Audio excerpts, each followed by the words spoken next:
Today I'm going to show you how to make oil filter wrench. So this is the wrench you buy from the store to take the filter off. So I'm going to show you how to make your own alternative oil filter wrench. It depends on how much space you have to work with. For example, if there's no space limitation, you can just use the jack. You put this here. You use the jack, you can turn this like this. But usually you don't have that space. It's a pretty small space. For example, if you have a tool like this is a C climb. Do you have a space for it? Another climb like this. You may not have a space.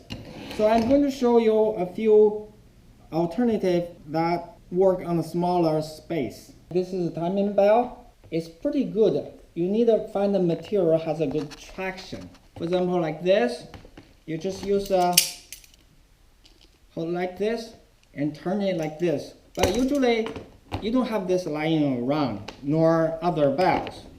But maybe you could have a regular bell for your pants. You can do similar things like this. A lot of time you don't want to damage your stuff. So I'm going to show you a simple way. This is a regular rope. The first thing you have to do is make a knot. Watch this.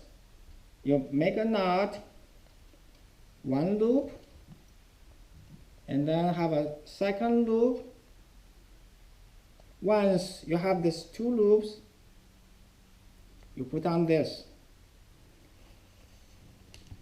And this will make a very good knot. Pretty sturdy, but you should do a few more. You should do a few more. And then maybe just make a knot here. Maybe you can spray some water here. It will stay a little bit better. Once you have this, how do you turn? So that's the key thing I'm trying to show you. I have a wrench like this. It has a hole. I'm going to put the rope through the hole like this. And then I just make a few turns like here. So now it's getting tighter and tighter. You turn this like this, it's getting tighter and tighter. If you still cannot turn this, maybe you're not strong enough, you can use a second wrench and put it here and turn like this. This will be making a very strong torque like this. So you're turning like this. If you don't have a rope, I have a wire. So same thing, you make a knot and put it on here. You should try with the new filter so you don't have to work on the old one. One direction will be very hard to turn. So that's the way you do it. And then you just use the plier. You turn like this.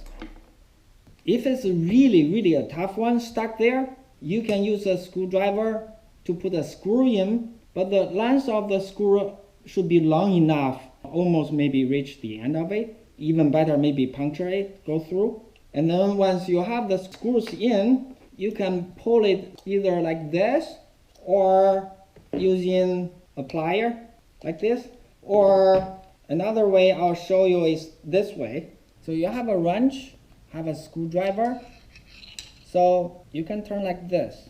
Use this and latch this here to the screw, and then you turn the screwdriver. So you turn like this. Just one caution. This is a one-time use filter. You don't reuse the outer shell. If you have a filter like the Lexus, that's only internal, you don't want to damage the outer shell. So you have to do differently. I will make another video to show how to change this.